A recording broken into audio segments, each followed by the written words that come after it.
Shalom jemaat yang dikasihi Tuhan. Selamat malam. Baik, saat ini mari kita merenungkan firman Tuhan dari Kejadian pasal 37 ayat 1 sampai 11. Sekali lagi Kejadian pasal 37 ayat 1 sampai 11. Saya akan membacakannya kepada kita semua. Di bawah perikop Yusuf dan saudara-saudaranya. Ayat 1. Adapun Yakub, ia diam di negeri penumpangan ayahnya, yakni di tanah Kanaan. Inilah riwayat keturunan Yakub. Yusuf tatkala berumur 17 tahun, jadi masih muda, biasa menggembalakan kambing domba bersama-sama dengan saudara-saudaranya, anak-anak Bilha dan Zilpa, kedua istri ayahnya. Dan Yusuf menyampaikan kepada ayahnya kabar tentang kejahatan saudara-saudaranya. Ayat 3, Israel lebih mengasihi Yusuf dari semua anaknya yang lain, sebab Yusuf itulah anaknya yang lahir pada masa tuanya, dan ia menyuruh membuat jubah yang maha indah bagi dia. Setelah dilihat oleh saudara-saudaranya bahwa ayahnya lebih mengasihi Yusuf dari semua saudaranya, maka bencilah mereka itu kepadanya dan tidak mau menyapanya dengan ramah. Pada suatu kali bermimpilah Yusuf, lalu mimpinya itu diceritakannya kepada saudara-saudaranya, sebab itulah mereka lebih benci lagi kepadanya. Karena katanya kepada mereka, coba dengarkan mimpi yang kumimpikan ini. Tampak kita sedang di ladang mengikat berkas-berkas gandum, lalu bangkitlah berkasku dan tegak berdiri. Kemudian datanglah berkas-berkas kamu sekalian mengelilingi dan sujud menyembah kepada berkasku itu. Lalu saudara-saudaranya berkata kepadanya, apakah engkau ingin menjadi raja atas kami? Apakah engkau ingin berkuasa atas kami? Jadi maka bencilah mereka kepadanya karena mimpinya dan karena perkataannya itu. Lalu ia memimpikan pula mimpi yang lain yang diceritakannya kepada saudara-saudaranya, katanya, aku bermimpi pula tampak matahari, bulan dan 11 bintang sujud menyembah kepadaku. Setelah hal ini diceritakannya kepada ayah dan saudara-saudaranya, maka ia ditegur oleh ayahnya. Mimpi apa mimpimu itu? Masakan aku dan ibumu serta saudara-saudaramu sujud menyembah kepadamu sampai ke tanah? Maka iri hatilah saudara-saudaranya kepadanya, tetapi ayahnya menyimpan hal itu dalam hatinya. Demikian pembacaan firman Tuhan. Saudara yang dikasihi Tuhan, Yusuf ini merupakan putra Yakub yang ke-11. Artinya dia mempunyai banyak saudara. Ya, Yusuf ini masih muda dan kebiasaannya adalah menggembalakan kambing domba bersama saudara-saudaranya. Ada satu sebutan Yusuf yang terkenal, yaitu Yusuf adalah anak emas Yakub, atau Yusuf adalah anak yang dikasihi oleh Yakub daripada saudara-saudaranya. Terbukti ketika Yakub membuatkan jubah yang sangat indah hanya kepada Yusuf saja, sedangkan saudara-saudaranya tidak dibikin seperti yang dibuat kepada Yusuf, yaitu jubah yang sangat indah. Saudara yang dikasihi Tuhan, Alkitab mencatat bahwa sikap yang demikian membuat saudara-saudaranya membenci Yusuf. Ya, belum lagi Yusuf yang mempunyai tabiat yang suka mengadu kepada ayahnya. Mungkin karena dia anak bontot ya, anak yang paling muda. Ya, dia masih mempunyai saudara satu lagi yaitu Benyamin. Tetapi Yusuf ini memiliki kebiasaan yaitu suka mengadu kepada ayahnya. Dan itu membuat saudara-saudaranya semakin membencinya. Nah, saudara yang dikasihi Tuhan, kebencian itu pun semakin menjadi-jadi. Dari hari ke hari mereka semakin membenci Yusuf. Ketika Yusuf menceritakan mimpinya tentang berkas-berkas gandum, yang mana berkas gandum saudara-saudaranya sujud menyembah kepada berkas gandum Yusuf, dan juga mimpi yang lain yaitu matahari, bulan dan ke-11 bintang sujud menyembah kepada Yusuf, dan itu membuktikan bahwa saudara-saudaranya semakin membenci Yusuf. Dan tahukah saudara bahwa akhir dari kebencian mereka itu, mereka iri hati. Dan akhir dari iri hati itu mereka merencanakan pembunuhan. Ya, akhir dari kebencian iri hati itu adalah pembunuhan. Ketika Yusuf menyusul mereka untuk menggembalakan kambing domba, saudara-saudaranya melihat dia dari jauh.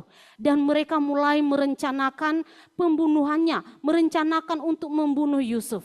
Tetapi satu di antara mereka yaitu Ruben tidak setuju dengan rencana itu, tidak setuju dengan pembunuhan itu. Akhirnya yang mereka lakukan adalah menjual Yusuf kepada orang Ismail.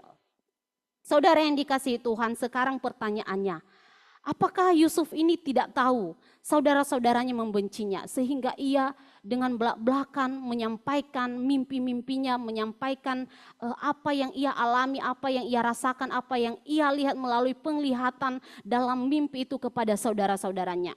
Jelas Yusuf tahu. Jelas Yusuf tahu setelah Yusuf menceritakan mimpinya, di ayat ke-8 saudara-saudaranya menjawabnya dengan nada kesal, dengan nada benci. Apakah engkau ingin menjadi raja atas kami? Apakah engkau berkuasa atas kami? Juga ayahnya sendiri menegur dia, katanya, mimpi apa mimpimu itu Yusuf? Masakan aku dan ibumu serta saudara-saudaramu sujud menyembah kepadamu sampai ke tanah? Tetapi apa yang dilakukan oleh Yusuf, saudara, kita melihat dalam teks ini tadi, Yusuf tetap menyatakan, memperkatakan kebenaran. Dia enjoy, dia tidak takut dan gentar, tetapi ia berani memperkatakan kebenaran. Dia berani memperkatakan apa yang ia lihat dan apa yang ia dengar. Saudara yang dikasihi Tuhan, satu yang pasti bahwa kebencian tidak dapat melihat kebenaran. Ya, sekali lagi kebencian tidak dapat melihat kebenaran. Kebencian itu sangat mengerikan saudara dan bersifat akut, tidak dapat dikontrol. Sehingga tidak heran kalau segala sesuatu yang disampaikan oleh Yusuf kepada saudara-saudaranya, yaitu penglihatan yang didapatnya melalui mimpi, saudara-saudaranya tidak percaya. Dan ayahnya sendiri pun seakan-akan menegur dia, seakan-akan tidak mempercayai apa yang diperkatakan oleh Yusuf ini. Saudara yang dikasihi Tuhan, tidak heran juga kalau segala sesuatu yang kita lakukan dalam kehidupan kita sehari-hari itu salah di mata orang karena ada rasa benci di dalam dirinya terhadap kita. Meskipun sebenarnya apa yang kita lakukan, apa yang kita perkatakan, apa yang kita sampaikan adalah kebenaran. Ya, saudara yang dikasihi Tuhan, saya yakin bahwa kita pernah merasakan yang demikian ya. Saya yakin kita pernah merasakan demikian atau pernah memiliki sikap demikian. Mungkin kita pernah merasakannya ketika kita bersaksi misalnya. Ketika kita bersaksi tentang iman kita kepada Tuhan ya, menyaksikan akan Injil Tuhan, menyaksikan akan kabar baik kepada orang lain, maka orang lain tidak mempercayainya, bahkan mungkin mengolok-olok kita ya. Itu hanya omong kosong ya, itu bukan kebenaran. Atau mungkin kita pernah memiliki sikap membenci orang lain karena mungkin dia mengecewakan kita ya, atau dia lebih baik, lebih baju daripada kita sehingga kita tidak mau mengasihinya dan kita tidak mau mendengarkan apa yang ia katakan. Saudara yang dikasihi Tuhan, jika demikian sikap kita, maka apa bedanya kita dengan saudara-saudara Yusuf? Ya, kebencian saudara-saudara Yusuf terhadapnya tentu bukan sikap yang benar. Ya, itu bukan sikap yang benar. Allah justru menginginkan kita untuk saling mengasihi antara satu dengan yang lain, bukan saling membenci. Ya, firman Tuhan mengatakan, kasihilah Tuhan Allahmu dengan segenap hatimu, dengan segenap jiwamu, dengan segenap akal budimu, dan kasihilah sesamamu manusia seperti dirimu sendiri, bukan membenci orang lain seperti orang lain membenci kita. Tetapi kasihilah mereka, kasihilah sesamamu seperti dirimu sendiri. Saudara yang dikasihi Tuhan, kita harus mengakui bahwa di dalam kehidupan kita sehari-hari, sadar atau tidak sadar sesungguhnya kita juga sering melakukan hal yang sama. Kita tidak suka melihat orang lain lebih istimewa atau lebih baik, ya, lebih maju daripada kita. Akibatnya kita lupa untuk mengembangkan diri kita karena sibuk membandingkan diri dengan orang lain. Bahkan kita dapat mencelakakan orang lain karena rasa benci itu. Ya, oleh karena itu saudara yang dikasihi Tuhan, pada malam hari ini kita diingatkan kembali oleh firman Tuhan untuk belajar bersama-sama membuang pikiran dan sikap yang demikian. Jangan kita membuang-buang waktu, membuang-buang tenaga untuk melakukan hal demikian, membenci sesama. Tetapi mari kita memakai tenaga dan waktu kita itu untuk hal yang positif. Menggunakan untuk mengembangkan diri dengan potensi yang sudah Tuhan titipkan, yang sudah Tuhan anugerahkan kepada kita. Saudara yang dikasihi Tuhan, setiap kita ada bagiannya masing-masing. Setiap kita ada tugas tanggung jawab untuk melakukannya untuk kemuliaan Tuhan. Dan itu sudah diatur atau diukur oleh Tuhan. Tugas kita sekarang adalah mengembangkannya. Ya, seperti perumpamaan talenta saudara di dalam Injil Matius pasal 25 ayat 14 sampai 30. Ya, yang seorang ada tuan yang memberikan 5 talenta kepada satu orang. Kemudian yang seorang ada 2 talenta. Kemudian seorang yang lain 1 talenta. Masing-masing menurut kesanggupannya. Masing-masing diberikan tuan itu kepada mereka menurut kesanggupannya. Sekarang mereka telah menerima talenta itu dan sekarang mereka pergi untuk mengembangkannya. Yang 5 talenta mengerjakannya, mengembangkannya dan ia mendapatkan laba 5 talenta. Ia memiliki keuntungan 5 talenta. Kemudian yang memiliki 2 talenta juga bekerja mengembangkannya dan ia memiliki atau menerima laba 2 talenta. Sedangkan yang satu talenta, ya diberikan 1 talenta dan apa yang ia lakukan yaitu mengubur talenta itu. Ia tidak bekerja, ia tidak mengembangkannya. Bahkan yang ia lakukan adalah mengkritik tuannya. Ya, saudara yang dikasihi Tuhan, mari kita menggunakan setiap talenta-talenta kita, mengembangkan diri kita dengan talenta-talenta, dengan karunia-karunia yang Tuhan berikan kepada kita. Dan kenakanlah kasih untuk membangun, ya, untuk mensupport orang lain supaya semakin bertumbuh dan berkembang.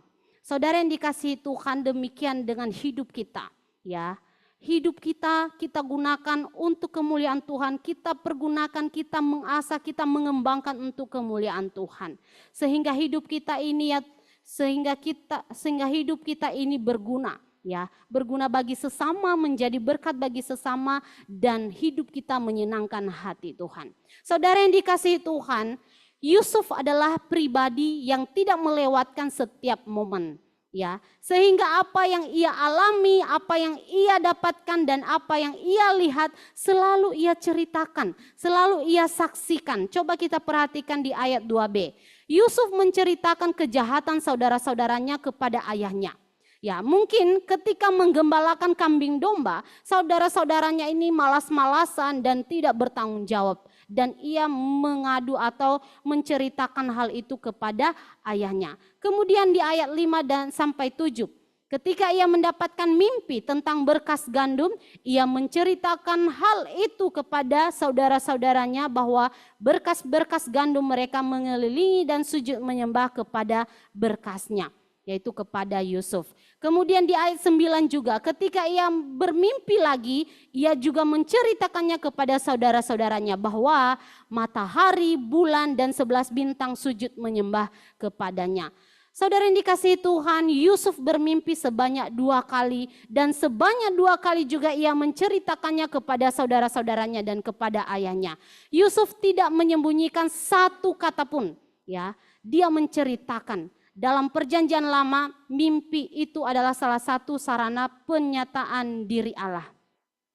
Melalui mimpi atau penglihatan itu Allah dapat menyampaikan informasi, menyampaikan tujuan atau pesan-pesannya kepada umatnya, memberikan petunjuk dan memimpin umatnya kepada jalan yang Allah kehendaki. Di dalam Bilangan pasal 12 ayat 6 saudara, di situ dikatakan kepada Musa, ya, dengarkanlah firmanku ini. Jika di antara kamu ada seorang nabi, maka aku Tuhan menyatakan diriku kepadanya dalam penglihatan. Aku berbicara dengan dia dalam mimpi.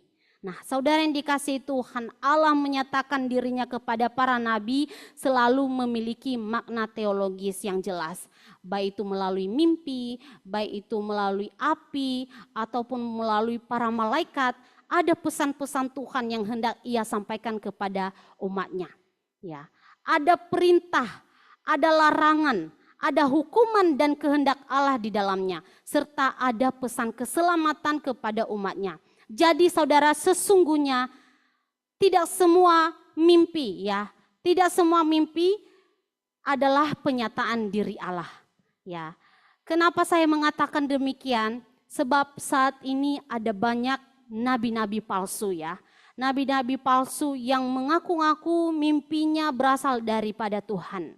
Ya, di dalam mimpi ia bertemu Tuhan Yesus naik turun surga dan ia mendapatkan pengilhaman bahwa ia diutus Tuhan menjadi rasul kedua di dunia ini. Saudara, kita perlu memperhatikan dan kritisi ya kesaksian seperti itu. Ya, tidak semua mimpi yang didapat atau dinyatakan oleh orang itu adalah berasal daripada Tuhan. Itu adalah penyataan diri Allah, itu adalah pesan Tuhan. Tidak semua, kita perlu memperhatikannya. Saudara, kita perlu teliti dan kritis terhadap kesaksian-kesaksian orang di luar sana. Apakah mimpinya itu berasal dari Tuhan yang hendak menyatakan diri dan menyatakan pesannya kepada umatnya, atau hanya sekedar bunga-bunga mimpi atau hanya khayalannya saja. Ya, saudara, kita perlu ketahui bahwa pada zaman perjanjian baru ini Allah menyatakan diri bukan lagi melalui mimpi, ya, tetapi Allah menyatakan diri melalui Yesus Kristus dan juga melalui Alkitab. Maka untuk saat ini kita mampu mengenal kehendak Tuhan, kita mampu mengenal perintah Tuhan, mengenal teguran-tegurannya dalam kehidupan kita, mengenal hukuman dan berkat daripada Allah, yaitu melalui Alkitab yang kita miliki saat ini. Ya, saudara yang dikasihi Tuhan, Kejadian 37 ini sesungguhnya sedang menunjukkan bagaimana Allah memilih dan mempersiapkan Yusuf untuk peran penting dalam sejarah umat Israel. Allah dengan sangat indah mempersiapkan masa depan yang sangat baik kepada Yusuf dengan cara-cara yang tidak terduga. Dengan cara-cara yang tidak dipikirkan oleh Yusuf. Lebih dari apa yang dia pikirkan, lebih dari apa yang dia percayai. Ya, mulai dari mimpi-mimpinya yang tidak masuk akal, saudara-saudaranya tidak mempercayai. Godaan dari istri Potifar, ya di teks lain di situ nanti dijelaskan ada godaan dari istri Potifar yang menuduhnya melakukan zina sehingga ia dipenjara. Ya. Semua itu perjalanan yang Tuhan memang tuntun ya untuk ia jalani ya. Semua itu perjalanan yang Tuhan sediakan untuk mencapai goal ya, untuk mencapai visi Tuhan. Dan apa yang dilakukan oleh Yusuf saudara yaitu hanya taat dan beriman. Tidak ada di kamus Yusuf melawan ya. Tidak ada kata menyerah atau pesimis. Dan tidak ada kata balas dendam ketika saudara-saudaranya menjualnya kepada orang Ismail. Bahkan yang dilakukan oleh Yusuf adalah mengasihi, mengistimewakan saudara-saudaranya ketika mereka menghadapi kelaparan. Saudara yang dikasihi Tuhan, Allah juga demikian tidak pernah salah di dalam memimpin hidup kita. Ya. Dia adalah manajer yang handal dan tidak pernah gagal di dalam mengatur setiap kehidupan kita. Ia mengatur perjalanan Yusuf sampai ia menjadi pemimpin besar bagi bangsa Israel. Ya, ia memimpin di tanah Mesir ketika terjadi kelaparan yang hebat. Demikian Tuhan memimpin kehidupan kita saudara. Dia tidak akan pernah gagal dalam mengatur setiap kehidupan kita. Dia menyediakan jalan untuk kita tempuh. Ya, tetapi jalan itu tidak mulus-mulus saja. Tetapi ada juga jalan yang penuh dengan kerikil. Ya, untuk menempuh, untuk mencapai goals atau tujuan hidup yang memang Tuhan sudah tentukan kepada kita. Ya. Yusuf bisa sampai kepada tahap menjadi pemimpin yang besar ya karena ia sudah melewati kerikil-kerikil, melewati banyak kesulitan, ya, melewati banyak tantangan, tidak dipercayai oleh saudara-saudaranya, dibenci oleh saudara-saudaranya, dijual oleh saudara-saudaranya, bahkan dikhianati, diberikan saksi dusta seperti istri Potifar ini menuduh dia melakukan zina, tetapi ia tetap taat dan melakukan kehendak Tuhan. Ia beriman kepada Tuhan. Ya, saudara yang dikasihi Tuhan, tantangan yang dihadapi oleh Yusuf tidak gampang ya. Sekali lagi banyak tantangan yang ia alami. Tantangan dari dalam, dari keluarganya. Tantangan dari luar, istri dari Potifar. tetapi Yusuf tetap menyatakan kebenaran, tetap menyatakan pesan Tuhan, juga menceritakan firman Tuhan, melakukan kebenaran dengan menghindar dari godaan istri Potifar, dan ia mampu melakukannya karena Tuhan yang memimpin. Saudara yang dikasihi Tuhan, demikian ketika kita menjadi orang percaya, ya, menjadi murid Kristus dan menjadi saksi Kristus, pasti ada banyak tantangan yang kita hadapi. Dan kita menyaksikan itu sendiri dari hari ke hari. Ya, iman kita, jalan yang kita tempuh banyak kesulitannya. Tetapi kita perlu ketahui bahwa di dalam kesulitan itu juga ada tangan Tuhan yang menyertai. Ya, baik itu tantangan dari keluarga kita sendiri yang mungkin menolak kita karena kita percaya kepada Tuhan, atau tantangan dari luar, teman-teman kita yang tidak percaya kepada kita atau membenci kita. Namun satu hal yang harus kita pegang adalah tetap perkatakan kebenaran dan lakukan kebenaran bagaimanapun kesulitannya. Sebab Tuhanlah yang akan memimpin dan memegang tangan kita untuk melewatinya dan menuju tujuan hidup kita bersama Tuhan. Saat ini kita mempunyai visi untuk menjangkau jiwa-jiwa baru di gereja kita khususnya. Dan misi kita saat ini khususnya di bulan 7 adalah membawa keluarga kita, membawa teman-teman kita, mengajak mereka untuk datang beribadah dan mendengarkan Injil Tuhan. Sampai saat ini kita terus mendoakan mereka. Dan mungkin ketika kita mengajak mereka ada yang menolak, ya. Ada yang tidak setuju dan mungkin bahkan ada yang mengolok-olok kita. Apa itu? Apa itu Injil? Ya. Siapa itu Yesus? Tetapi percaya bahwa apa yang kita lakukan, kita menjadi saksi Kristus itu tidak akan sia-sia. Ya. Tetap jalankan tugas kita sebagai murid Kristus. Saksikan kebenaran firman Tuhan, tetap menjadi saksi Kristus, tetap nyatakan, perkatakan kebenaran kepada orang-orang yang membutuhkan, kepada orang-orang yang ada di sekeliling kita, orang-orang terdekat kita, dan kepada siapapun itu. Jadi saudara yang dikasihi Tuhan, mari kita menjadi Yusuf zaman now, ya, Yusuf zaman now yang taat dan beriman kepada Tuhan. Dengan tetap memperkatakan kebenaran dan tetap mengasihi meskipun saudara-saudaranya membencinya. Kita tetap mengasihi meskipun ada banyak tantangan, baik itu dari dalam maupun tantangan dari luar. Tetap mengasihi meskipun orang lain membenci kita, dan tetap memperkatakan kebenaran meskipun kita ditolak dan tidak dipercayai. Dan percayalah bahwa Tuhan bersama kita sampai pada akhir zaman. Demikian renungan singkat pada malam hari ini.